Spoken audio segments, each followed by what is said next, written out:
Stop, the solar system is a binary system. A fossil bed looks like a paused panic, shells piled, casts of vanished bodies, while above it the infrared sky returns nothing but hush. Out past Neptune, a drifting probe whispers of a tiny, constant drag. Get this, 3 anomalies line up like teeth on a gear, tilts in the Kuiper Belt, sudden comet swarms in the record, and a timing pattern that won't quit. If there's a hidden companion, our map of home is wrong. We're going hunting through gravitational breadcrumbs, infrared ghosts, and telemetry gaps. What's tugging the outer system? Why the extinction rhythm? If you've ever wanted to be early to the next big space reveal, this is the episode. We go to the edge, where orbits don't behave. The gravitational lag. Start here, the outer solar system doesn't sit flat. The inner planets trace a tidy plane, but far beyond Pluto the rules soften. Astronomers chart trans-Neptunian objects and find a plane that's more like a warped raft.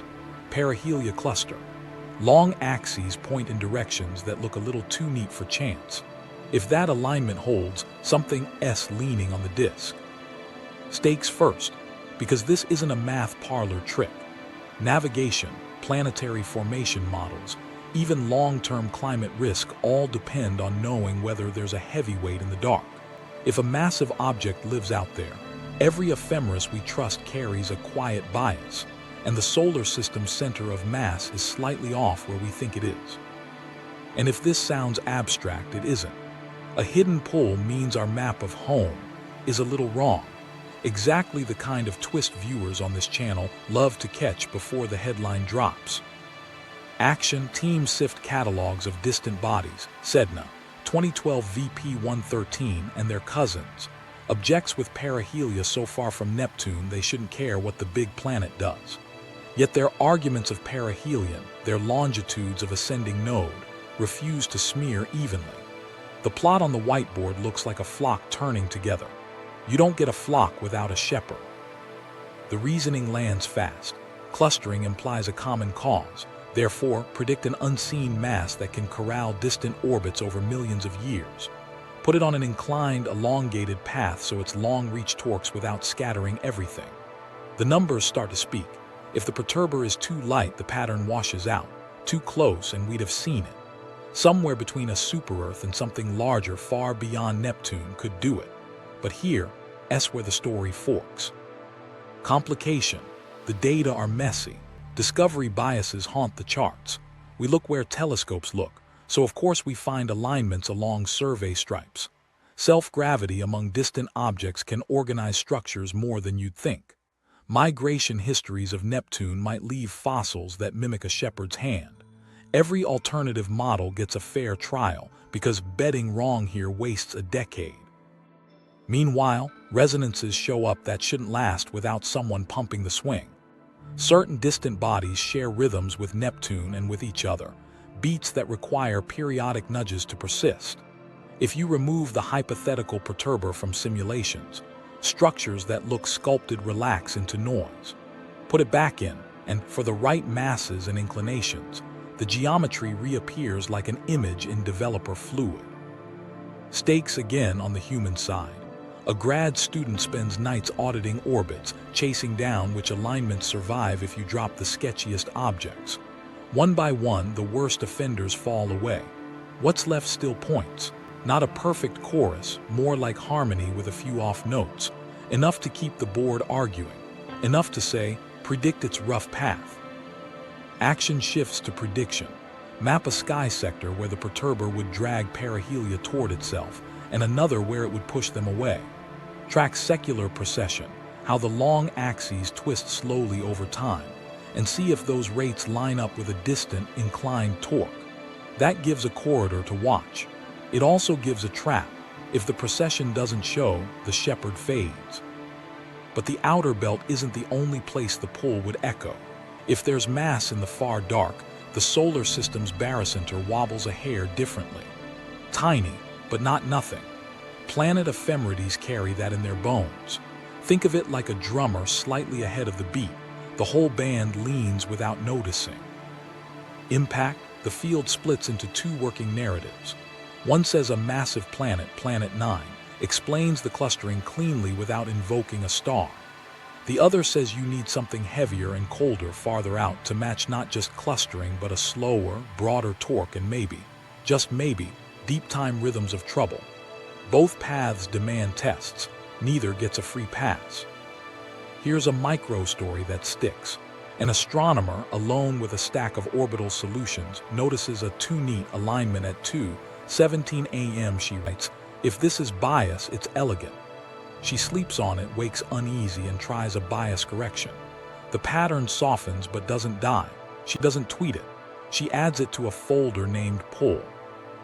What nobody knew at the time was how these outer alignments would rhyme with other, stranger lags. Voyager and Pioneer navigators had already wrestled with tiny, stubborn residuals, nano-G whispers against expectations. Most of that would later fold into heat recoil models and model errors. But the lesson stuck. If the math says something's off at the parts per billion level, you listen. Impact, immediate and long-term. On the immediate side, the gravitational lag built a serious, testable prediction engine.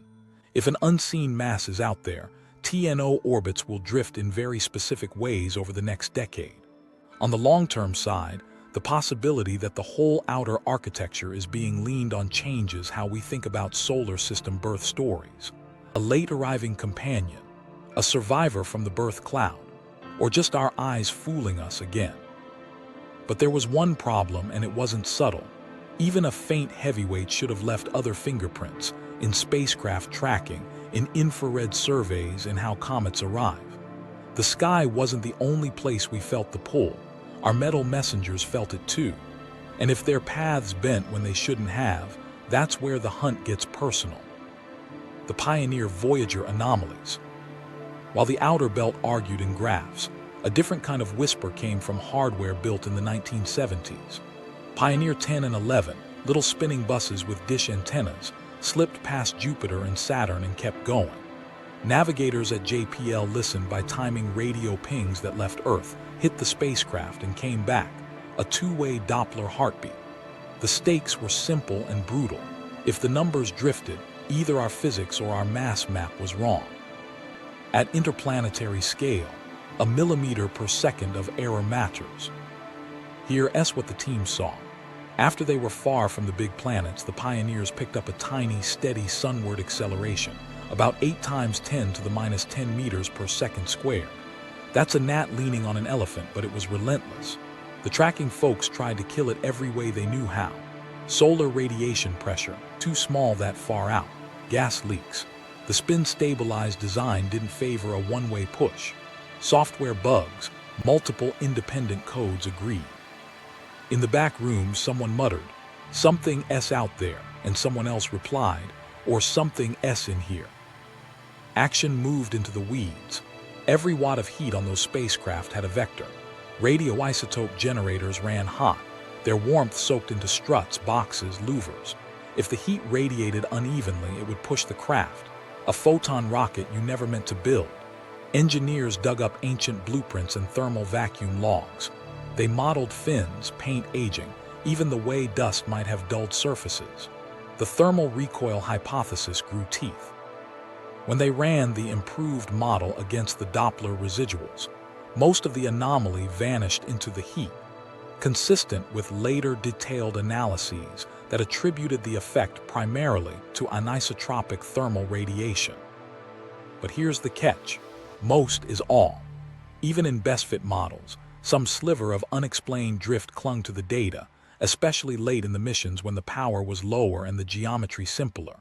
Was it just the last 5% of a messy thermal map, or did a residual hint at something external?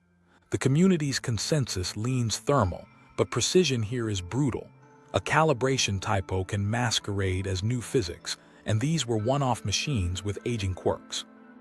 Meanwhile, the Voyager's different beasts entirely were 3-axis stabilized, with heaters flicking on and off, antennas slewing and gravity assists yanking them into the deep. Their trajectories needed periodic corrections, and the tracking was noisier. Still, navigators noticed oddities. Tiny biases in Earth-based Doppler versus on-board counters, coarse tweaks that felt slightly off compared to fuel budgets, deep space tracking jitter that seemed to have a seasonal flavor, ionosphere, troposphere, station thermal flex all suspects, pattern or noise. Most days, noise won. But in the hallways, the Pioneer story kept people cautious. If a part per billion force could slip through, what else might we be normalizing away? What nobody knew then was how the outer architecture would soon look sculpted. The idea that faraway mass might exist wasn't born from the probes, but the probes trained the culture to respect small, steady discrepancies. A discipline measures itself by what it refuses to shrug off. The Pioneer Anomaly, thermal at heart but instructive, set a standard. Prove it in the hardware before you rewrite the sky, or the other way around. Fork the road, artifact or mass. If thermal recoil and modeling imperfections explain everything, the lesson is humble. Deep space navigation is a master class in bookkeeping, and small forces add up. If any residual remains, the cleanest external culprits are gravity and drag. Drag from what? There's no ether out there, and interplanetary dust at those distances is far too thin to matter. Gravity from what? A distant, massive object wouldn't pull sunward on both Pioneers the same way unless its reach dominated the neighborhood. That raised eyebrows. A planet-sized body at a few hundred AU could leave fingerprints, but a brown dwarf or super Jupiter much farther out would act more like a slow, broad wobble on the solar system's barycenter rather than a neat, sunward tug. Action pivoted to cross-checking. Could ephemerides, our best fits to planetary positions over decades, absorb or reveal a hidden pull? Teams compared radar ranging to planets, spacecraft flyby data, and occultation timing. Any unseen mass adds a subtle bias to how the solar system dances around its center of mass. The more precisely you pin Mars, Jupiter, Saturn, and the outer moons, the less room you leave for ghosts. Constraints tighten. The parameter space for an external heavyweight shrank, not to zero, but to a narrow alley. Far, cold, dim, and lazy in the sky. Then came the discipline's quiet confession. Even if you nail the physics, the instruments carry their own weather. Earth's rotation jitters timekeeping. The deep space network's dishes breathe with sunlight and cool with night. The plasma between planets hisses on the carrier wave. Navigators live in that fog. One veteran said, "You learn to separate the static you expect from the signal you don't, and you never fall in love with either." Impact immediate. The Pioneer case didn't prove a companion, but it inoculated the field against easy answers. It showed how an unmodeled push can fake gravity and how gravity can hide behind a push. Long term, if a distant mass exists, its cleanest signatures wouldn't be a tidy sunward acceleration. They'd be timing scars spread across many systems, planet ephemeris offsets, comet delivery statistics, and the slow procession of distant minor bodies. The probes were the first nudge, a reminder to look for coherence across datasets, not drama in one. Here's a micro-story from the console. A navigator in Pasadena watches a Doppler residual drift a hair redder than expected. He rechecks the tropospheric model, swaps in a fresh antenna calibration, and the line snaps back almost. He leaves a note. Residual persists at 0.2 ms. 10 years later, that scrap shows up in a meta-analysis. It doesn't solve Nemesis, it earns the next question. And that's the pivot. If something big is out there, it shouldn't only tease the radios. It should leave marks in deep time on rocks and bones. If gravity writes, Earth keeps the receipts. We turn from dishes and Doppler to a colder ledger, the rhythm of extinction itself. The extinction rhythm, 26 million year signal. Open the rock ledger and it reads like a heartbeat. In the early 1980s, two paleontologists, David Raup and Jack Sepkoski, weren't hunting planets. They were counting funerals, compiling the most complete database of marine life extinctions anyone had attempted. Family by family, epoch by epoch, they marked when diversity plunged. Then they ran the numbers and a pattern surfaced that made geologists sit up. Sharp upticks in extinction, spaced about 26 million years apart, as reported in 1984. Not perfectly metronomic, this is Earth. but regular enough that chance started to sweat. Stakes land fast here. If life's worst days arrive on a schedule, something outside the usual volcanoes and tectonics playbook is tapping the glass. And if that schedule lines up with a long, cold orbit, we are not just passengers, we're on a route. Hook for the skeptics. If this signal fades under better dating, the whole Nemesis idea collapses. If it survives, the sky owes us an explanation. The fossil bed from our opening scene stops being a tragedy in one place and becomes one tick on a cosmic clock. Action moved from spreadsheets to mechanisms. What could swing at Earth with a 26-million-year arm? The Oort Cloud, that distant sphere of icy bodies, is a loaded dice cup. Disturb it and comets rain inward. You don't need a Death Star. You need a slow, periodic perturbation that shakes the outermost orbits just enough, then steps away. Comets that survive the long fall turn into long-period visitors. A few are on collision courses.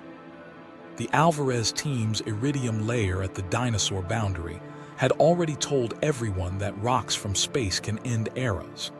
If those rocks arrive in waves, the culprit might be orbital, not random. That's where the Nemesis idea took shape. Hypothesis, not proclamation.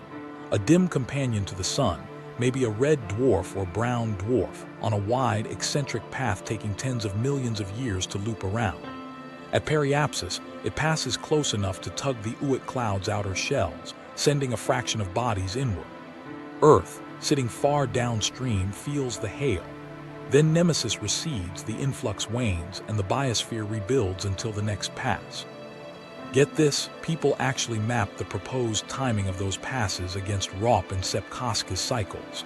It wasn't clean enough to declare victory, but it was aligned enough to pour serious attention into the sky. The companion didn't need to be bright. A brown dwarf could be almost invisible in optical light. Infrared would be the way to catch it, or gravitational breadcrumbs. But pushback arrived with scalpels, not slogans. Dating the fossil record isn't a wristwatch. Error bars stretch and compress. Some peaks moved when new strata were calibrated. Volcanoes don't care about stars, and flood basalts like the Deccan Traps can wreck climate on their own timeline. Sea level changes, ocean anoxia, plate reorganizations. Each can thin life's ranks without help from the Oort Cloud. More, later analyses suggested longer cycles, around 30 to 32 million years, or multiple overlapping periodicities superimposed on a messy background. The signal was there, but its exact beat seemed to drift. And that's actually a point for orbital triggers, not against them. A bound companion in the sun's far suburbs would feel the galaxy's tides and passing stars. Its orbital period would not be a granite number. It would wander by 10, maybe 30% over hundreds of millions of years. A 26-million-year average could show up as a band, not a razor line. If someone insists on perfect periodicity, they're asking the wrong sky. Meanwhile, geology brought in independent clocks. Some cores showed spikes in extraterrestrial helium-3, cosmic dust fingerprints that appeared in clusters. Impact craters on Earth are lousy timekeepers because erosion erases them. But when you stack the dates we still have, you see hints of bunching beyond random. Microtectites and soot layers point to episodes of elevated skyfall. None of these datasets alone proves a marching companion. Together, they whisper, check the cadence. Impact on the field. The Nemesis proposal didn't win a trophy, it won a to-do list. Build better time series for extinction intensity, sharpen crater dating, separate background comet trickle from shower pulses, and crucially, search the sky where a slow, cold object could hide. The controversy hardened the science. Every counterexample forced cleaner methods. Every persistent pattern bought the hypothesis one more season. Human moment. A paleontologist in a desert trench flips to a fresh page and writes, another abrupt boundary, same signature minerals, different basin. He's not thinking about brown dwarfs. He's thinking about whether the sea retreated too fast, whether the ash line came from a nearby arc. That night, someone emails him a preprint plotting his new date on a 30-million-year cycle curve. He replies, could be, or could be local. Both are true until they are. There's a fork that matters. If terrestrial triggers dominate, basalts, anoxia, supercontinent breakups, the rhythm is coincidence layered over a chaotic planet.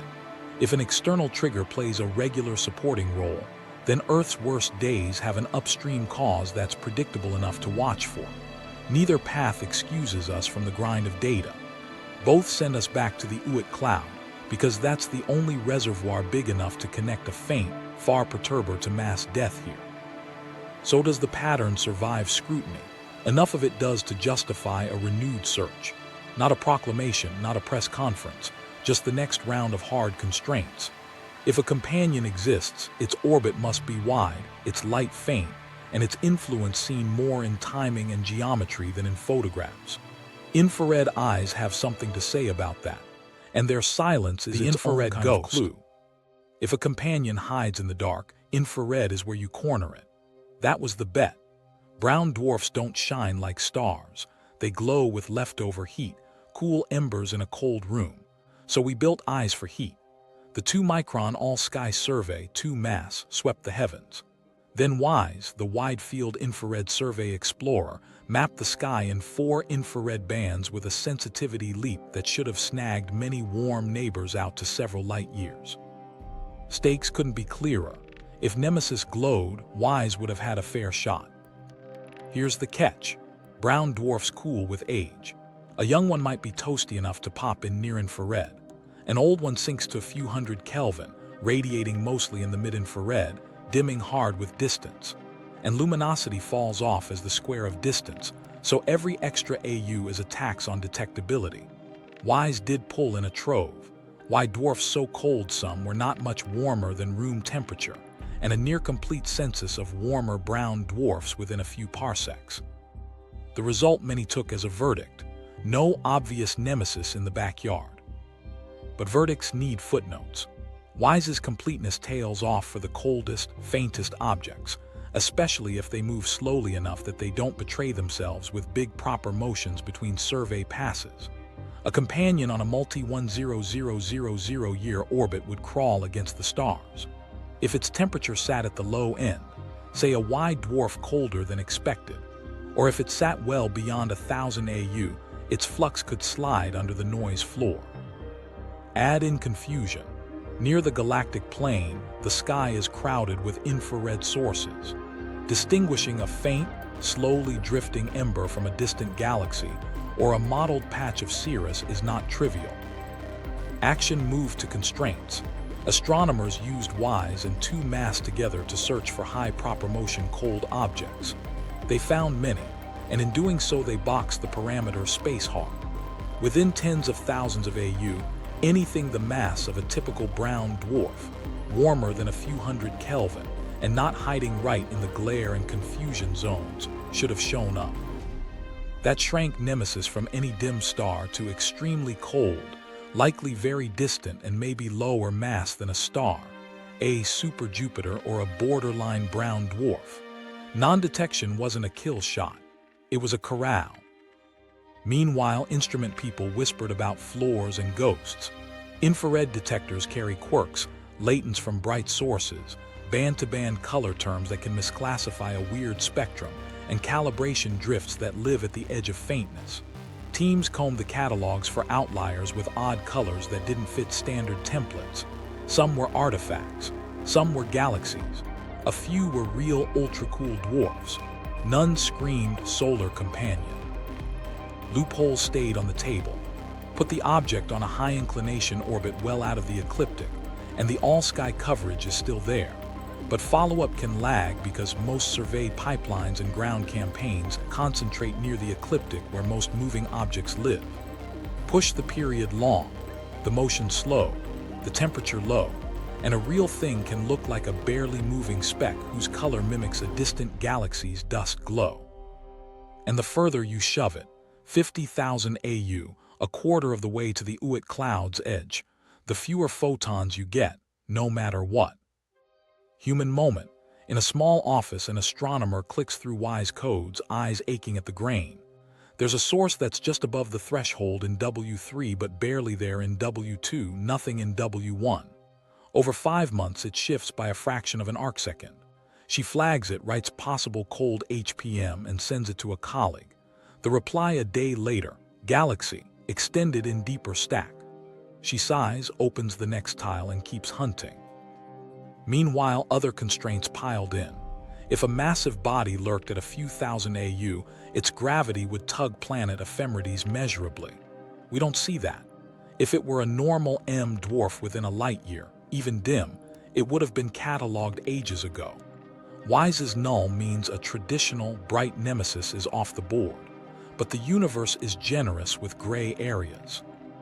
A low-luminosity companion, massing more like a super Jupiter or a cold brown dwarf, tucked beyond a few thousand AU, remains a mathematical resident in the model's spare room.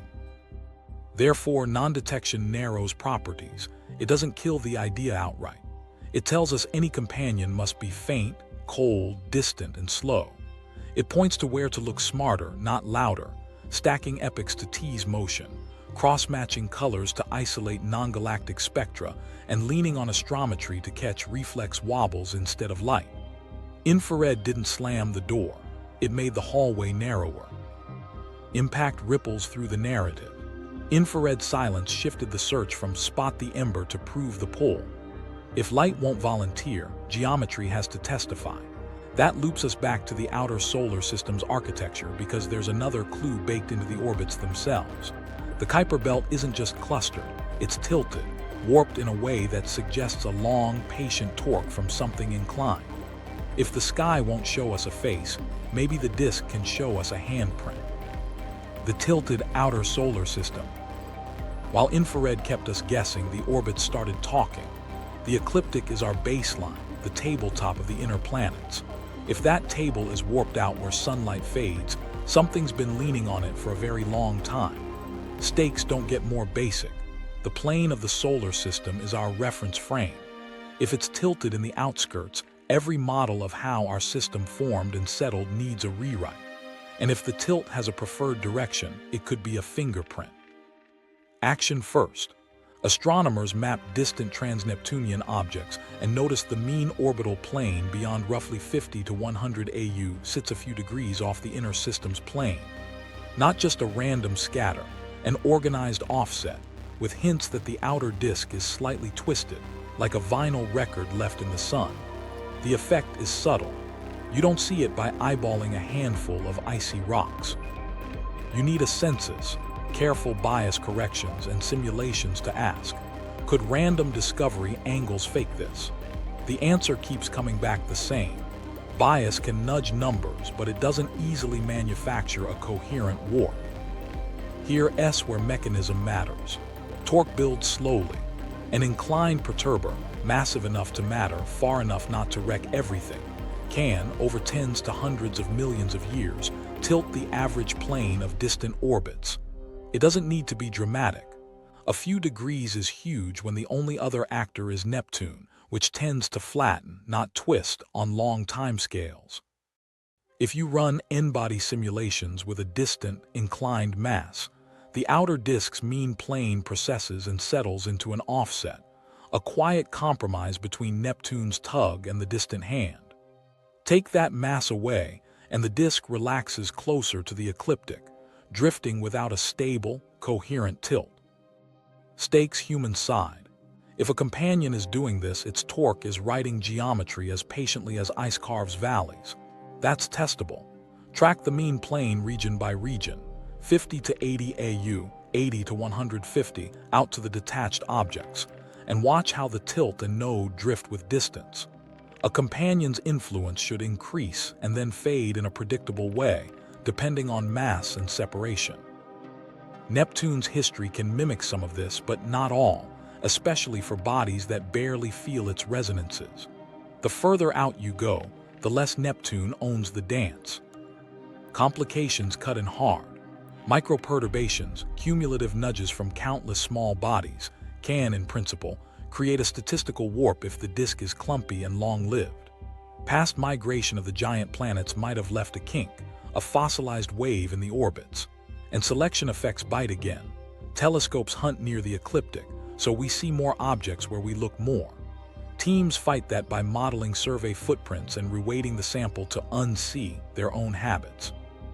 Even after that, the tilt doesn't vanish. It softens, but it stays. Meanwhile, something else was happening in the data. The tilt's line of nodes, the direction where the warped plane crosses the ecliptic, isn't random either. For subsets of distant objects, those node longitudes cluster more than chance suggests. That's geometry you can't hand-wave away by saying, "We just didn't look over there." If the warp and its orientation persist as the census grows, you're not just seeing a bump in the carpet, you're seeing a handprint. Here's the late-night human moment. An astronomer, 3 coffees in, redraws the average plane for a subsample that excludes obvious resonant objects. The line she gets points almost, but not exactly, where last month's run pointed. She mutters, "Too neat," saves the file and runs a jackknife, dropping chunks of the sample to see if one survey field is steering the ship. The plane wobbles, then returns. She writes, "If biased, then elegant," and closes the lid at 2:17 a.m. Simulations step in as referees. Put a super-Earth at a few hundred AU on a modest inclination. You can torque the outer disk by a few degrees and reproduce some clustering features. Push the perturber farther and heavier. A super Jupiter or a cold brown dwarf in the low thousands of AU on a tilted orbit, and the torque becomes broader, slower, and less likely to oversculpt the inner Kuiper Belt. Over gigayear timescales, that companion slowly twists the mean plane and sets a preferred node. Take care, though. Make it too massive or too close and you scramble known orbits, a violation the ephemerides won't forgive. Impact lands in 2 places. First, the geometry rhymes with the gravitational lag and the extinction cadence, a long, patient torque in space, and a slow rhythm in time. That doesn't prove a binary sun, but it keeps the door open in a disciplined way. The warp is a measurable secular effect that a distant, dim companion could explain without lighting up the sky. Second, it forces a duel with a rival story, Planet 9. A single massive planet, lighter and closer than a star, can explain much of the clustering and some tilt, especially in the 200-600 AU zone. A star-like companion, heavier and farther, better explains a uniform, gentle warp spanning wider distances and leaves room for deep-time comet modulation. Therefore, the test sharpens. Watch the mean plane as new distant bodies are logged, especially at the extremes, the truly detached Sedna-like worldlets and objects beyond 150 AU. Measure their node precession rates. If the warp strength and orientation evolve with distance the way an inclined, far companion predicts, the case strengthens. If the tilt collapses under an unbiased census, bias wins and the shepherd dissolves. Everything is about to change when we pit twin against planet. Planet 9 won't go quietly, and neither will a conservative nemesis. The only way forward is prediction that one can't fake. Planet 9 versus Nemesis, comparison test. While the outer disk whispered, "There's a hand on the table," the room split over who owned the hand. One camp sharpened Planet 9, the other kept the dark twin on the board. Stakes couldn't be higher. Choose the wrong culprit and you waste a decade of sky time and simulations, and you train students to solve the wrong puzzle. Start with Planet 9's clean story. Put a super-Earth, say 5 to 10 Earth masses, on a distant, elongated orbit with a semi-major axis of a few hundred AU and an inclination of maybe 15 to 30 degrees. Give it a perihelion far enough from Neptune to avoid chaos. In that setup, the planet shepherds the long axes of extreme trans-Neptunian objects, anti-lining many of them with its own. You get clustered perihelia, a preferred set of node longitudes, and even a population tilt for objects whose orbits are detached from Neptune. In simulations, the effect shows up in millions of years and can persist for billions. It's a tidy fix for the flock we see. Now the dark twin Nemesis asks a different service. It doesn't explain tight local clustering as efficiently. Its strength is slow, system-wide torque and deep time pacing.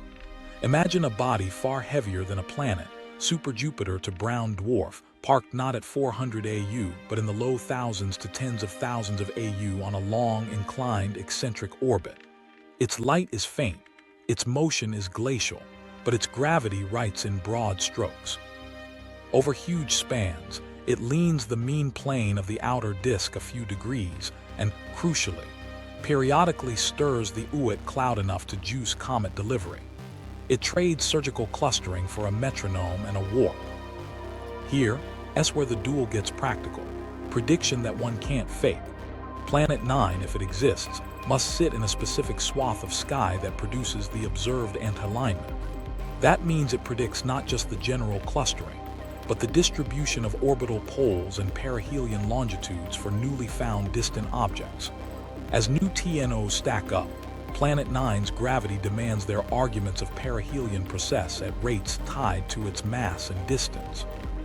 Teams have published corridors on the sky where a dim, slow-moving object should lurk, waiting for lucky seeing and deep exposures. Nemesis counters with different receipts. It says, measure secular precession of the mean plane itself as a function of distance, 50 to 80 AU versus 100 to 200 AU, and look for a gentle, coherent drift in node directions that's too uniform and too extended for a single 510 Earth mass planet to produce. Then go to time, long period comet flux. If a companion's orbit brings it closer every few tens of millions of years, we should see comet injection windows, clusters in arrival epochs that beat against a galactic tide background. That's not a backyard telescope test. It's a database fight spanning centuries of comet detections and millions of years of crater and isotope clocks. Complications slice both ways. Planet 9 faces infrared and optical non-detection so far, but at a few hundred AU and Neptune dark, a small, cold super-Earth could be invisible in broad surveys and only betray itself by motion in deep, repeated imaging. Nemesis faces Ys and two mass nulls, yet a very cold, distant, substellar object could stay below those floors while still being massive enough to torque planes slowly. Planet 9 must leave tighter signatures in the orbits of known TNOs, specific secular frequencies and resonant captures. Nemesis must not wreck ephemerides or pop out in Gaia's census of local brown dwarfs, so its parameter box squeezes toward colder, fainter, and farther. The testable roadmap takes shape. First, track specific TNOs, Sedna-like and beyond, for minute changes in their longitudes of perihelion and node over the next decade. Planet 9 predicts a pattern of precession rates and resonant trapping that a diffuse, far torque can't mimic at that strength and speed. Second, expand the deep TNO census off the ecliptic and into the southern winter sky where many surveys are shallow. Correct the biases and see if the clustering persists. If it dissolves, both models lose a pillar. If it hardens with new, well-characterized discoveries, Planet 9's odds improve. Third, quantify the outer disk's mean plane tilt as a function of semi-major axis with error bars that include survey footprints. A gentle, monotonic warp argues for a far, heavy hand. A sharper, localized distortion nearer a few hundred AU fits a planet. Fourth, build comet flux statistics that separate selection effects, modern survey sensitivity, hemispheric telescope bias, from true long-period arrivals, then cross-check against terrestrial proxies like helium-3 spikes and crater date clusters. If arrival windows line up with a plausible Nemesis period band, that's weight Planet 9 can't claim. There's a wild card. Both could be partly right. A single distant planet could sculpt the inner extreme TNOs while a much farther, colder object applies a slow torque and sets the deep time metronome. The parameter space for that duet is tight. Ephemerides and infrared limits cut deep. But tight isn't empty. Human moment. A grad student overlays predicted precession tracks for 3 TNOs under a 7 Earth mass Planet 9 and under a 0.05 solar mass brown dwarf at 8,000 AU. One set curves fast and diverges. The other barely bends but stays coherent across distance. He circles the divergence and writes, "There, that's the bet." Therefore, the comparison isn't about belief, it's about forecasts with teeth. Planet 9 must call its sky square and the way new orbits will line up. Nemesis must call the warp slope and the timing of the next comet bump. Over the next observing seasons, those are numbers we can watch. Oort Cloud mechanics and comet showers. Follow the pull all the way out and you hit the Oort Cloud, the dimmest, loosest border of home. Stakes are blunt. Earth's biosphere sits downstream of a reservoir we barely see. If something stirs it, ice and rocks start falling, and a bad day here can echo for ages. To read Nemesis honestly, we have to read the cloud. Action starts with structure. The inner Oort, sometimes called the Hills Cloud, likely begins a few thousand AU out, where the sun's grip is weak but not hopeless. Bodies there are still loosely bound, energies low, orbits elongated. Beyond that, tens of thousands of AU away, lies the outer Oort, a near-spherical swarm with binding energies so delicate that a passing star's hello can become goodbye. These aren't tidy rings. They're a fog held together by the thinnest patience of gravity. Mechanics matter. In the inner cloud, a modest nudge can change perihelion distances by dozens of AU without fully ejecting an object. In the outer cloud, even the galaxy itself gets a vote. The Milky Way's tidal field tugs on those distant comets, slowly trading their inclination and eccentricity, occasionally dropping perihelia until the sun catches a piece and throws it inward. That's the background rain. Every so often, something kicks the dice cup. Here's the fork we have to face. A bound companion and a random passerby don't write the same signature. A stellar flyby, a rogue star brushing past within, say, 50,000 to 100,000 AU delivers a one-off jolt. Comet injection spikes, then fades as the system rethermalizes. It's a flare, not a rhythm. A bound, long-period companion writes softer but recurrent. Each periapsis, it leans hardest on a slice of the cloud, lowering perihelia statistically for a time window. Then it drifts away, and the injection rate relaxes until the next turn. Different shapes in time, different footprints in orbital elements. Meanwhile, the galaxy applies a constant, low tide.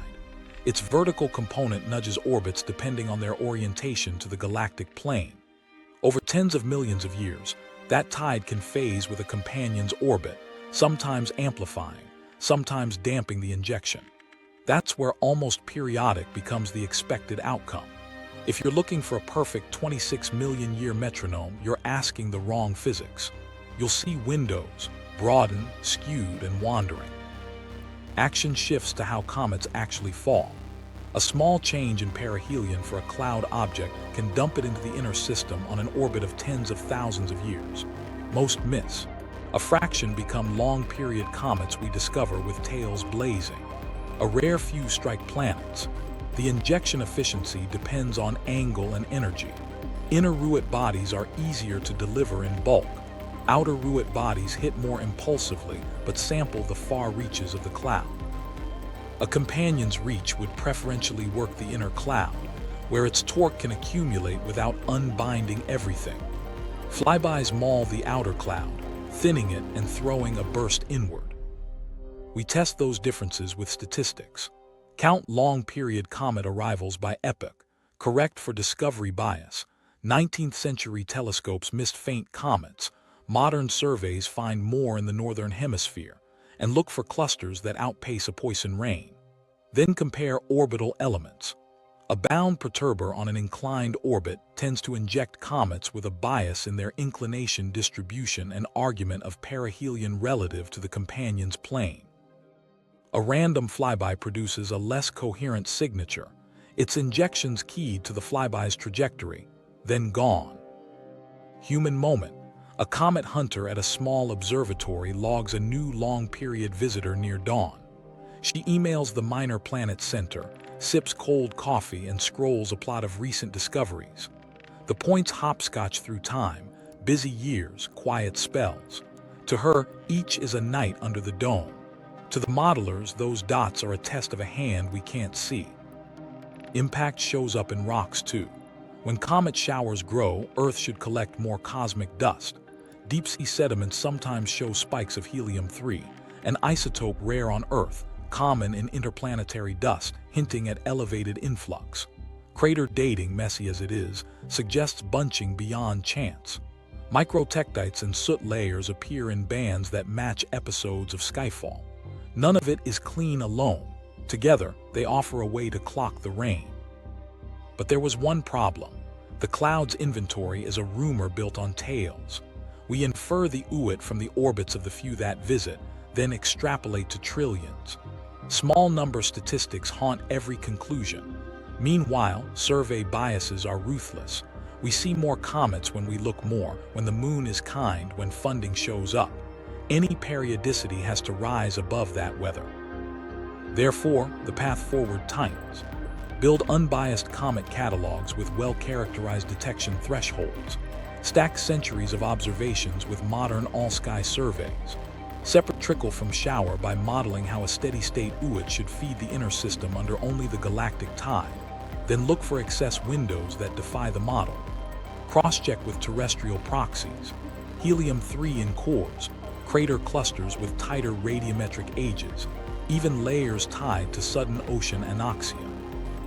If those windows line up within broad bands that match a plausible companion period range, modulated by galactic tides, you've got the kind of multi-evidence signal a planet alone can't fake. Here's where it gets practical. A conservative Nemesis wouldn't be a death lantern blazing in infrared. It would be a quiet hand tilting planes and breathing on the inner Oort at periapsis, raising comet injection for a few million years at a time, then fading. That's a prediction with teeth. Find the windows, map the plane biases of injected comets, and tie both to a torque that also shows up in the distant TNO geometry. If the sky's rhythm and the disk's lean hum the same tune, the hunt leaves guesswork and enters how binaries form, and why ours might too. To see whether a hidden twin is plausible, we have to rewind to star birth. Stars don't show up one at a time in neat rows. They condense out of cold, lumpy clouds where gravity, turbulence, and magnetism argue over every fragment. In those clouds, fragmentation is the default. A collapsing core spins, flattens, and if it's rotating fast or gets jostled, splits. Two seeds form instead of one, each feeding from the same reservoir. That's a binary born in the cradle, not an afterthought. Here's the stakes check. If most sun-like stars start life with partners, a solitary sun isn't noble, it's odd. Observations back that up. Surveys of young stellar regions find pairs and trios everywhere. Among solar analogs, the binary fraction is high, and wide binaries, partners separated by hundreds to thousands of AU, aren't unicorns. They're garden variety. The galaxy is full of systems where the second sun is a distant ember, not a blazing equal. Action goes to mechanisms. There are two big lanes. One is core fragmentation. The parent gas clump breaks into multiple condensations that each collapse into a protostar. The other is disk fragmentation. A massive, cool protostellar disk around a young star becomes gravitationally unstable and spawns a companion in its outer reaches. Both lanes can produce wide pairs. Both can yield mismatched masses, one star grabbing the lion's share of gas, while the other stalls as a brown dwarf or even a super Jupiter-born star-like, not planet-like. Then there's capture, the long shot that gets more likely in a crowd. In a dense birth cluster, newly formed stars move like commuters at rush hour. Close passes and three-body encounters can leave two objects bound that weren't before. It's messy and rare compared to fragmentation, but in the right conditions it sticks. The key detail for us: the sun almost certainly formed in a cluster. Meteorite chemistry hints at nearby massive stars early on. Short-lived isotopes seeded into our cloud point to that. In a busy nursery, companions can be born, traded, or ejected. Meanwhile, wide binaries face a lifetime of tiny cuts. The farther apart the pair, the easier it is for passing stars and the galactic tide to tug them loose. But easy isn't inevitable. We see genuine, fragile pairs persisting for billions of years, with separations far larger than anything we're talking about for a hidden companion. Survival is a probability game. Some pairs drift apart, Others thread the needle and last. What nobody knew when Nemesis was coined was how the statistics would land decades later. Surveys like Gaia are now mapping our neighborhood with precision, and the headline is clear. Wide companions around Sun-like stars are common enough that a stealth partner for the Sun is not exotic on paper. The mass ratios often skew. Primaries with much lighter secondaries are routine. Translate that. A G-type primary with a low-mass brown dwarf at thousands of AU isn't a sci-fi outlier. It's a row in the catalog. But there's a catch you can't dodge. If our putative twin were a normal red dwarf within a fraction of a light year, we'd have seen it long ago. Brightness, flares, proper motion, all give it away. That squeezes our candidate into the low luminosity lane, a cold brown dwarf or a super Jupiter that formed like a starlet, not like a planet or a body thrown outward early and cooled in exile. Disk fragmentation is a clean path for that. Outer disk cools, breaks, forms a substellar clump. Then gravitational interactions lift its orbit to the high thousands of AU, inclined and eccentric. It sits out there, dim and patient, riding torque and at periapsis, ruffling the inner Oort. Now fold in the Sun's early social life. In a cluster, close stellar encounters happen. A companion could have been born wide and then nudged onto a more eccentric, inclined orbit by a passerby, or partially unbound and then recaptured into a longer, slacker loop. Over hundreds of millions of years, galactic tides adjust the line of apsides and inclination. The result is exactly the kind of almost periodic commuter we've been tracking in the geology, a visitor that swings closer on a schedule that drifts. Stakes human side. If our origin story includes a ghost twin, it changes how we read the solar system's architecture. The outer disk's tilt stops being a mystery torque and becomes a fossil of formation. The detached objects stop being outliers and become test particles. Planet formation models, which already allow massive bodies to form far out via disk instability under the right cooling conditions, gain a context. Sometimes the disk makes a planet, sometimes it makes a failed star. Complications fight back. Forming a brown dwarf companion by disk fragmentation demands a heavy, cool disk. Not every young sun has one. Capture scenarios are plausible in clusters, but leave scars in angular momentum and orbital orientation we'd want to see echoed in today's geometry. And survivability is a filter. Too many rough encounters early on and the twin is gone. Too few and it might sit too close, where infrared would have nailed it. Therefore, the conservative case stays disciplined. We don't insist the sun must be binary. We say, given how stars form and what surveys show, a stealth, low-luminosity companion on a long, inclined orbit is plausible. Not required, plausible. Its parameter box is tight, cold enough to evade WISE, far enough not to wreck ephemerides, massive enough to torque the outer disk gently, and on a period band that can modulate the inner Oort. That's not fantasy. That's a model with knobs we can turn and test. The search learned from that.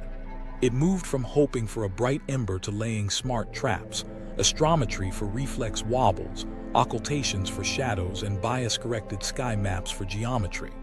If binaries are born often, and wide ones survive sometimes, then our quiet sky might still have company. The next step is to make the traps fine enough that if the twin is there, it can't slip through. The hunt surveys, occultations, and Gaia. We left the nursery with a plausible twin. Now the hunt gets clinical. Stakes are brutal. Either we find it or we fence the idea so tightly it starves. Guesswork over. This is about traps you can't wriggle through.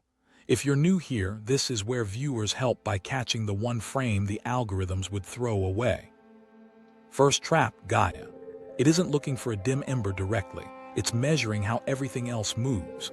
Think of the solar system as a seesaw. If there's a heavy kid in the dark at the far end, the planks pivot, our barycenter shifts. Gaia times the sky with micro-arcsecond precision, tracking positions, parallaxes, and proper motions of more than 1 billion stars. Fold those motions over years and tiny wobbles emerge. Most belong to those stars' own planets. But there's a subtler play. the sun's reflex motion against distant quasars. If a massive companion leans on the system, the barycentric drift tweaks how spacecraft and planets line up in time. Combine Gaia's rigid star grid with spacecraft ranging, and you start to see whether our center of mass is off by a hair. Action goes like this. Analysts take Gaia's frame, near inertial thanks to quasars, and tie it to the ephemerides we use to aim spacecraft. They look for mismatches that vary in step with an unseen gravitational hand, a slow, coherent phase creep in the timing of signals, a subtle pattern in planetary longitudes when transformed into Gaia's reference. If a companion of a certain mass sits beyond a few thousand AU, there's a narrow, predictable distortion in that tie. So far, the tie is clean within quoted errors. That boxes the mass and distance, but doesn't close the case. The next Gaia data releases sharpen the line. If a reflex lurch shows up, it will be small, steady, and persuasive.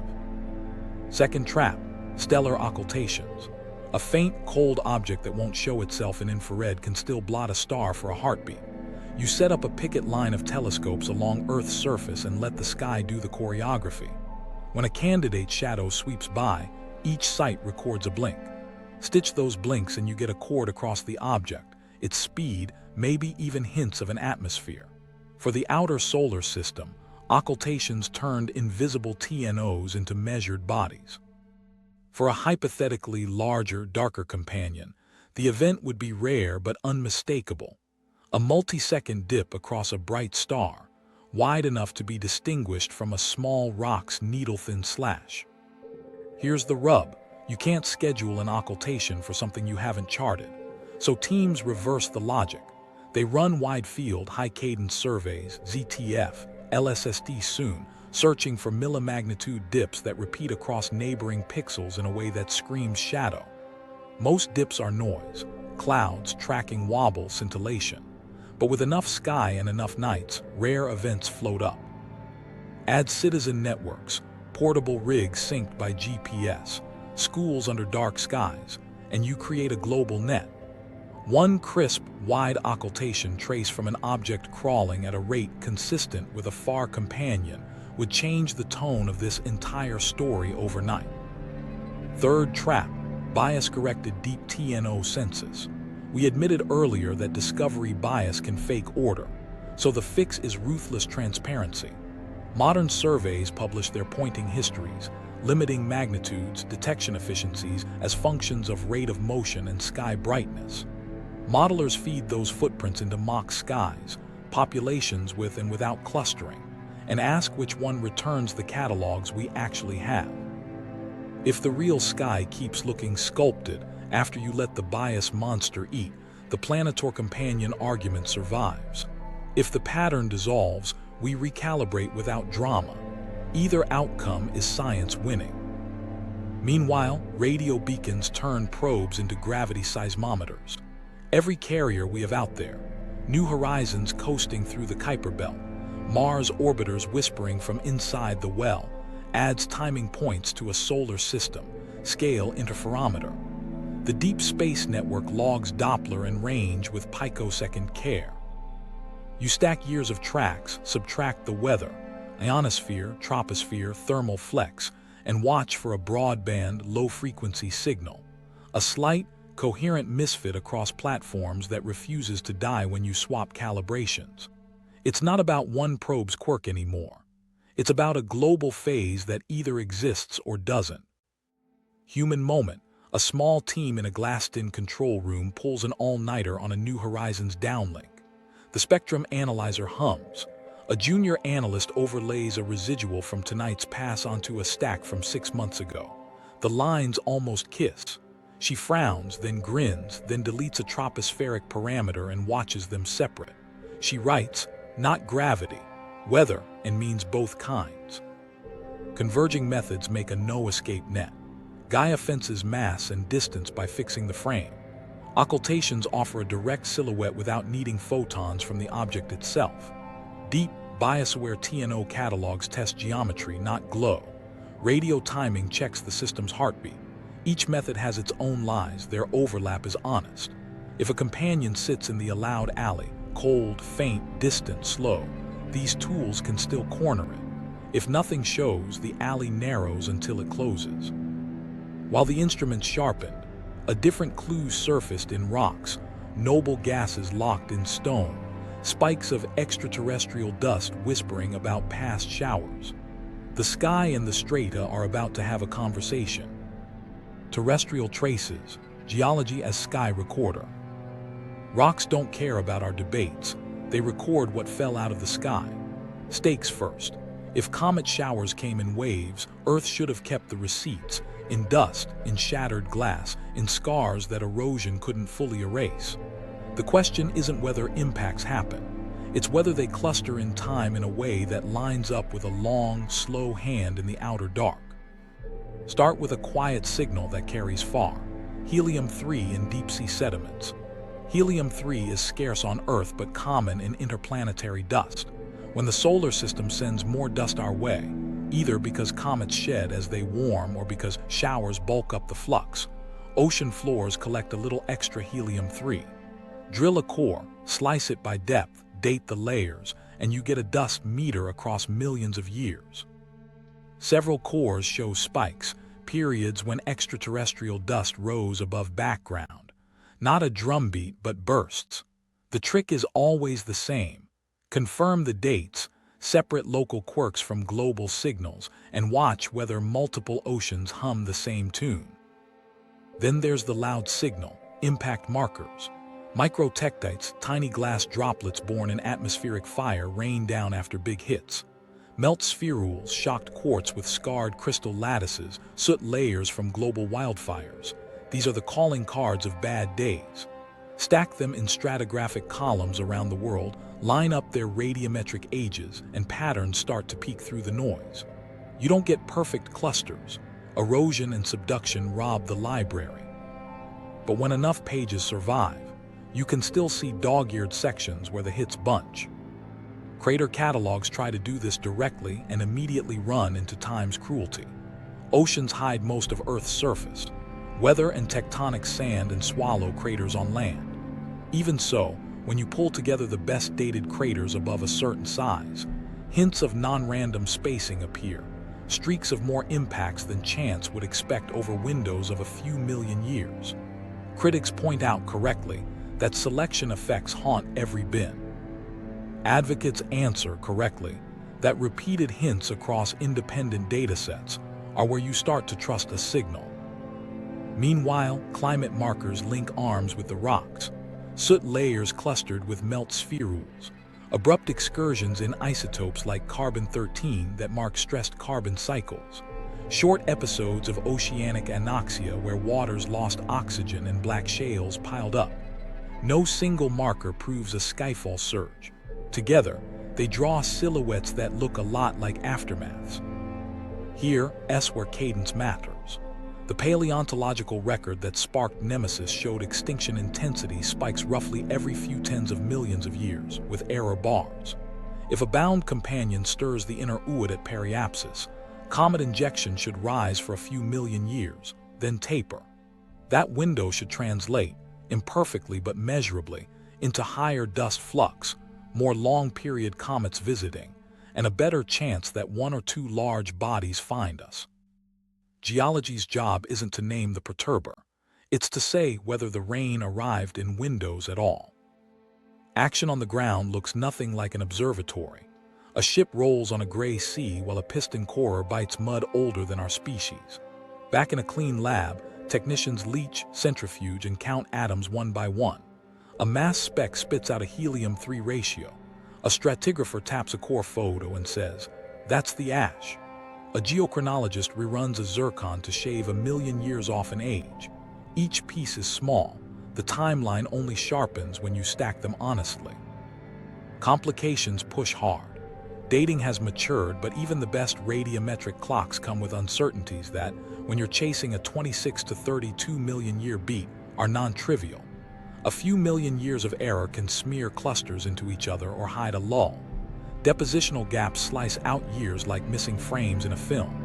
Regional events, volcanic arcs, sea level swings can mimic global trauma in local cores. every time a claimed cycle appears. Skeptics can, and should, ask whether an updated time scale or a better bias correction erases it. But the counterweight is stubborn. Independent lines keep aligning more often than chance should allow.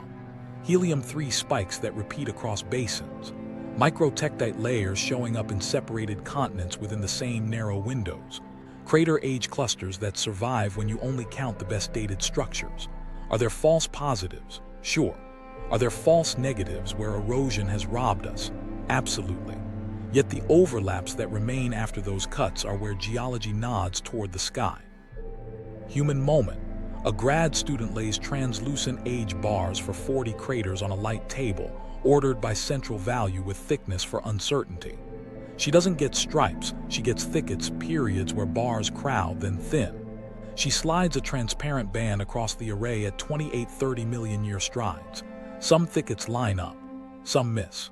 She writes windows, not ticks, and goes for coffee. Therefore, the geologic metronome isn't a Swiss watch.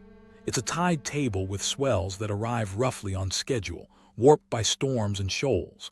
That's exactly what a companion plus galactic tides would write, drifting, broadened windows of more skyfall feeding into a biosphere that responds with lag and complexity.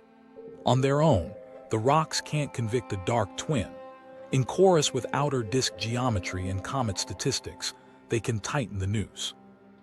Impact lands in the way we plan the hunt. If dust and crater proxies hint at past windows, we can test whether long-period comet arrival epochs cluster in those same bands, corrected for discovery bias. If they do, that's a signature no single closer-in planet can fake. And if the next round of cores, dated cleaner, sharpen those windows, we'll have a schedule to test against the sky. While we sift cores and count atoms, one last obstacle rises: how uncertainty, funding, and caution can muffle disruptive signals without anyone plotting in a smoke-filled room. That cover-up isn't men in suits. It's the culture of how science moves when the stakes are low frequency and high impact. The cover-up mechanism, uncertainty, and institutional caution. We keep saying the rocks don't lie. Institutions don't exactly lie either, they hesitate. Stakes first. When a risk is rare but catastrophic, silence becomes a policy without anyone signing it. You don't announce a ghost twin on hints. You wait for proof that survives the knives. In the meantime, the public hears confidence, not caveats, and the weird signals get filed under ongoing analysis. Here's how it actually happens. Funding follows confidence. Proposal panels reward incremental certainty over big swings. If your abstract says, "We might find a dim companion that could upend models," a reviewer writes, speculative. If it says, "We will refine outer disk bias corrections," they write, feasible. Careers tune to that frequency. A grad student with a fragile dataset learns fast. Lead with the conservative interpretation, tuck the disruptive curve into the appendix, and promise better constraints next cycle. Action moves to the press office. A team finds a hint of clustering that survives bias tests. The draft is careful, caveats, error bars, alternative explanations. The press release trims nuance. No evidence for a companion reads better than no definitive evidence yet, reporters call. The safest quote wins. By the time it hits headlines, the public hears a verdict the paper never claimed. Everyone involved did their job. The signal got slower, not silenced. Meanwhile, national security lives next door to astronomy more than people think. Deep space tracking, high-precision timing, sky surveillance. Those tools serve defense first. Portions of telemetry are scrubbed or delayed. Datasets have gaps you can't fill with a FOIA request. No one in a suit needs to bury Nemesis. The bandwidth, literally, isn't yours. A spacecraft's downlink passes through ground systems whose calibration logs are ITAR restricted. A radar experiment that could tighten an ephemeris is classified because its beam pattern is. You don't get malice, you get missing pages. What nobody tells students outright, but they learn from hallway lore, is the penalty for being early. If you stake your name on a big claim and it fades, the next panel remembers. If you say uncertain 10 times and your rivals shout debunked, you still look like the ghost chaser. Institutions optimize for track records. That's rational. It also means disruptive ideas need to be overproven before they're even called viable. Human moment. A postdoc drafts a paper on a persistent node alignment in a distant TNO subset. In her first version, the abstract says, consistent with torque from an external inclined mass. Her mentor edits, consistent with several mechanisms including observational bias. They argue. She keeps the sentence as a final paragraph, hedged to the hilt. The paper passes review. The press office leads with bias correction narrows clustering. The companion line doesn't make it past page 2. Another mechanism is the conference QA. A speaker shows comet flux statistics that suggest windows. First question, have you corrected for hemispheric survey bias? Second, what about the updated time scale? Third, did you account for changing detector sensitivity? All fair. But the next talk showing no periodicity detected gets 3 softball questions and a coffee invite. It's not a conspiracy, it's inertia with manners. Meanwhile, software eats doubt. Pipelines automate rejections. Outliers look like errors until you force them through by hand. A slow-moving infrared speck near the plane with odd colors. The classifier says galaxy. The human never sees it.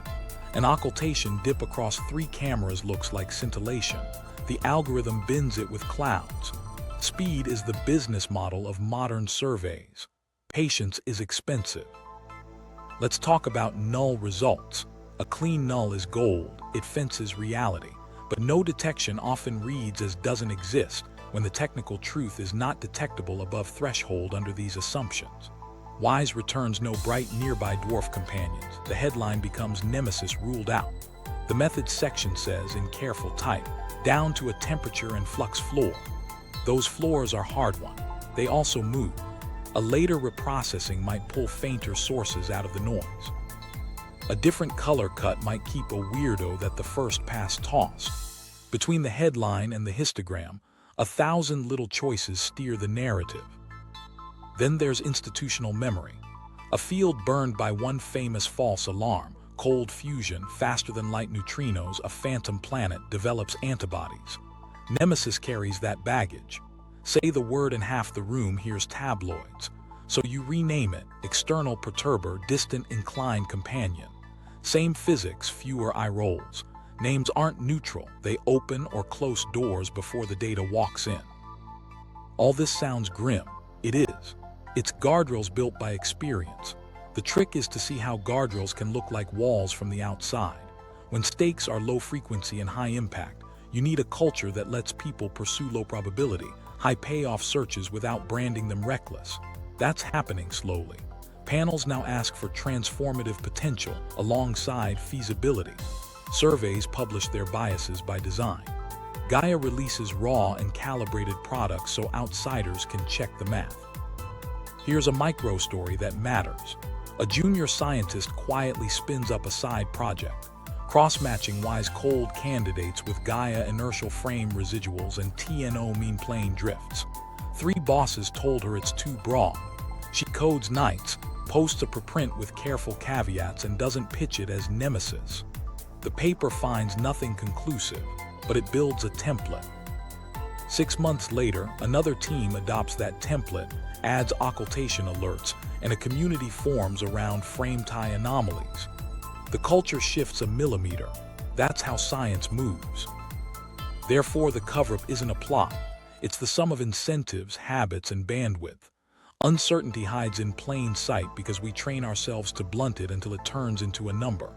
The fix isn't drama. It's structure. Fund the traps, publish the footprints, reward the careful outlier hunt. Do that, and a dark twin, if it's real, won't need a headline. It'll need a figure caption and a time slot on the telescope.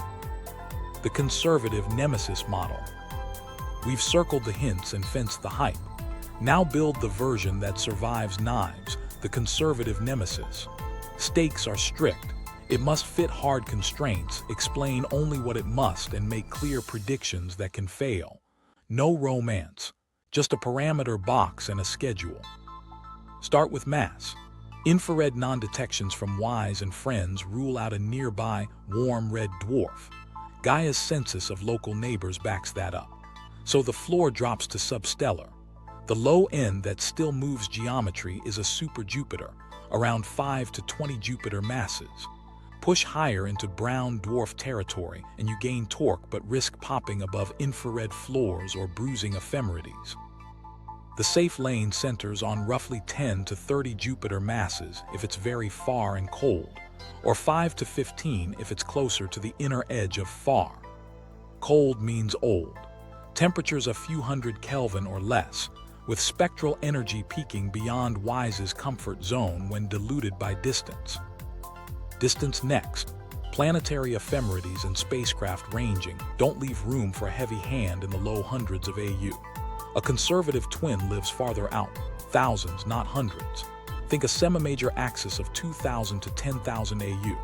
Closer than that and you start to tighten the noose with timing fits. Farther than that and you dilute torque too much to lean the outer disk by a few degrees on gigier scales, unless you add mass that infrared and Gaia won't tolerate. Eccentric. Yes, lightly. An eccentricity of 0.2 to 0.6 gives you a periapsis close enough to breathe on the inner Oort without tearing it apart, and an apopsis that slows motion to a crawl. Inclination, not coplanar. 10 to 40 degrees off the ecliptic keeps the torque inclined and the mean plane warp plausible. Period falls out of that geometry. For semi-major axes in the low thousands of AU, orbital periods land in the tens of thousands to a few 100,000 years, not tens of millions. That's the point where people frown. The extinction cadence we care about sits at to 32 million years. So the conservative model doesn't claim a strict one orbit per shower mechanism. It claims periapsis windows modulate the inner Oort against a galactic tide that has its own timescale. The combination yields broad, drifting injection windows every few tens of millions of years, without requiring a single clean lap per shower. That keeps us honest with both mechanics and geology, and it sets up a concrete, falsifiable forecast viewers can watch unfold with each new survey drop. Now what must it explain? Not everything. It must explain a subset of trans-Neptunian object behaviors that look robust after bias correction. Mild clustering of node longitudes at large semi-major axes, a gentle, distance-dependent tilt of the mean plane beyond Neptune's strong grip, and secular precession trends consistent with a faint, inclined torque rather than a sharp, local sculptor. It should also be able to raise, imperfectly, long-period comet injection during windows, enough to matter statistically when stacked against galactic tides and occasional flybys, without promising neat pulses. What must it not explain? It must not erase WISE's nulls. That means its luminosity and temperature at its distance produce a flux below catalog thresholds after realistic color cuts and confusion. It must not violate Gaia's clean tie to the planetary ephemerides. That means its contribution to the solar system's barocentric drift stays below current sensitivity, given the data releases we have. It must not wreck planetary positions or moons, orbits that radar and spacecraft have nailed. That locks out two massive, too-near options. So the parameter box looks like this. Mass roughly 520 Jupiter masses if inside AU. Up to if beyond AU and cold. Semi-major axis in the 2,00010,000 AU range. Eccentricity 2, 6. Inclination 1040 degrees. Temperature low enough that mid-infrared flux is below WISE completeness at that distance. Proper motion so small that multi-epoch detection requires stacked, specialized searches rather than general catalogs. Predictions with teeth. First, specific sky sectors.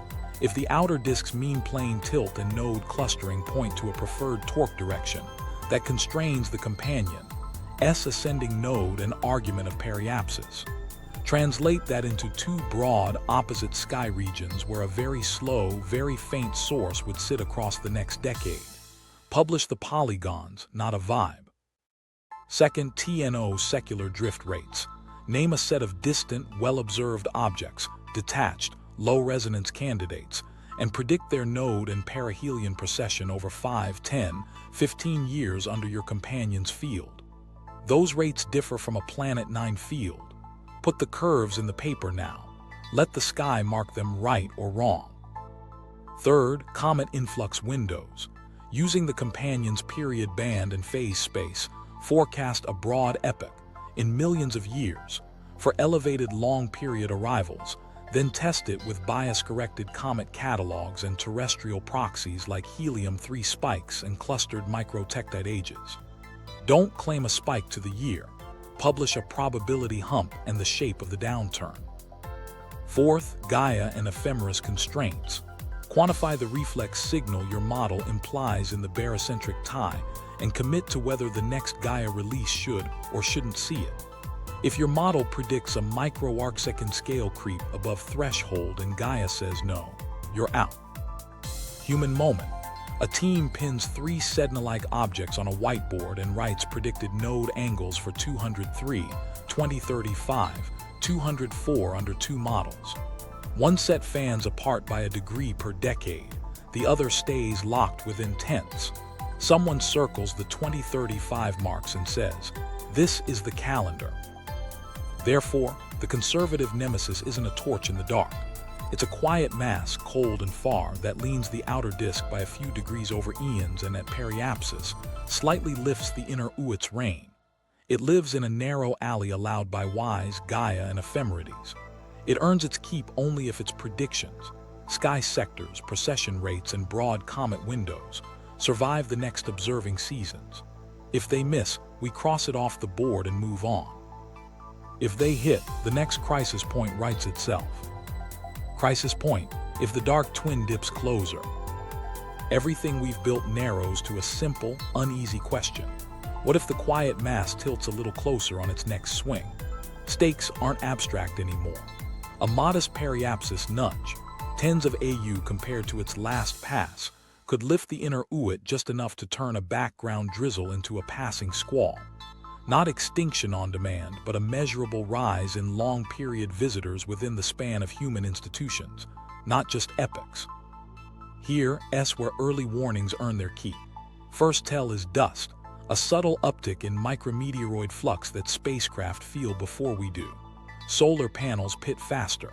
Thin foils on detectors tally more micro-impacts. LiDAR returns from the upper atmosphere show denser meteoric smoke, those tiny iron particles left by ablated grains. None of that proves a distant hand. It just says the faucet opened a notch.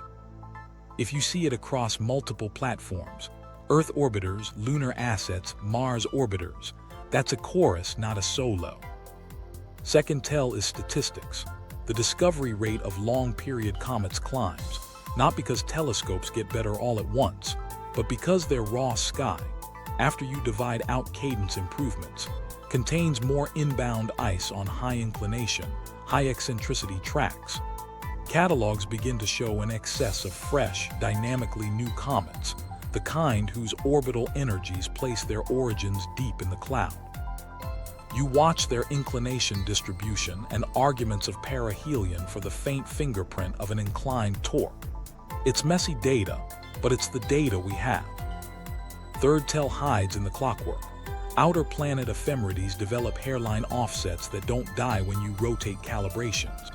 We're talking subkilometer mismatches in predicted spacecraft ranging to Jupiter or Saturn after you've chewed through tropospheric noise, solar plasma, and thermal recoil. On their own, they're calibration goblins. In step with dust and comet upticks, they become context. Meanwhile, the human timeline compresses. Survey pipelines need to pivot from general-purpose discovery to targeted, high-cadence sweeps of the off-ecliptic sky where long-period comets lurk. LSST, designed for breadth, starts carving nightly micro-surveys to catch faint, slow movers and outbound tails at larger heliocentric distances. Radar teams plan for rare chances to range a long-period comet nucleus if it strays close enough. Airburst networks cross-check bolide data for subtle changes in entry speeds that hint at a different mix of sources. Here's the practical playbook if the indicators line up. Step 1. Declare a watch window without theatrics.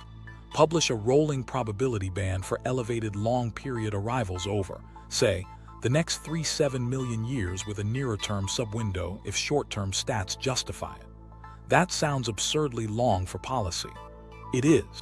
It moves planetary defense out of one-off congressionally funded sprints and into a standing capability. Step 2. Accelerate survey depth and cadence in space. Ground-based weather is attacks. A small, dedicated infrared sentinel at Venus-like solar elongations sees inbound dark comets earlier against a colder background. Add a wide-field visible companion to net tails and validate motion. We already know the architecture. The shift is urgency and uptime. Give the network a bias profile from day one so future statisticians don't fight the same ghosts. Step 3. Put modest money into deflection architecture that works on dirty snowballs, not just rocky NEAs. Long-period comets arrive fast, often on high-inclination shots. They give less warning, and the classic kinetic impactor timeline shrinks. That pushes us to test ready-to-fly standbys. High-thrust upper stages for quick intercept, mass drivers and ablative plume techniques for momentum transfer on volatile-rich surfaces, even gravity tractors for the rare early catch. None of this requires Nemesis to be real. It makes sense for the garden-variety universe we already live in. Step 4. Transparency by design. Create a public, continuously updated skyfall index that blends micrometeoroid counts, comet discovery residuals, and ephemeris fit quality with confidence bands and caveats. If the index twitches, explain why in plain language. Don't feed conspiracies with silence. Feed patience with numbers. Human moment. A spacecraft engineer in Pasadena sits at a console at 3 a.m., staring at a slow rise in panel degradation on a Mars orbiter that doesn't match solar cycle predictions. He writes a terse note, meteoroid flux high relative to model, and tags a colleague in Boulder. 10 hours later, a spectroscopist in Hawaii emails a plot of faint sodium emission in the mesospheric night glow, a touch higher than last season. No one claims a crisis. They just tag the same spreadsheet and keep watching. There's another layer. If the dark twin dips closer, we might get a slight, measurable change in the distant TNO mean plane precession rates. That's glacial on human timescales, but with LSST-class astrometry over a decade, a fractional degree drift in clustered nodes could betray a phase shift in the torque. It's the kind of effect you only see because you were already looking. What about impacts? The brutal truth is that an elevated long-period comet flux raises tail risk, not daily fear. Most comets still miss. A few will graze into the inner system and become photogenic. Rarely, one finds a keyhole and sets up a bad century for a future generation. You don't answer that with sirens. You answer it by tightening discovery lead time from months to years, and years to decades, carving precious delta V margins out of inevitability. Complications remain. A dust uptick can come from episodic asteroidal comminution. A comet discovery surge can be a survey artifact. Ephemeris hairs can be model error. That's why the plan isn't believe. It's triangulate. Wait for 2, preferably 3, independent dials to move in compatible ways. Then you say soberly, window likely, and you act on measures that return value even if the window closes. Therefore, crisis point isn't a doomsday clock. It's a posture shift. If the twin leans closer, you don't need to convince the sky. You need to convince budgets, pipelines, and calendars. The goal isn't to fear the metronome. It's to be on the beat when it plays.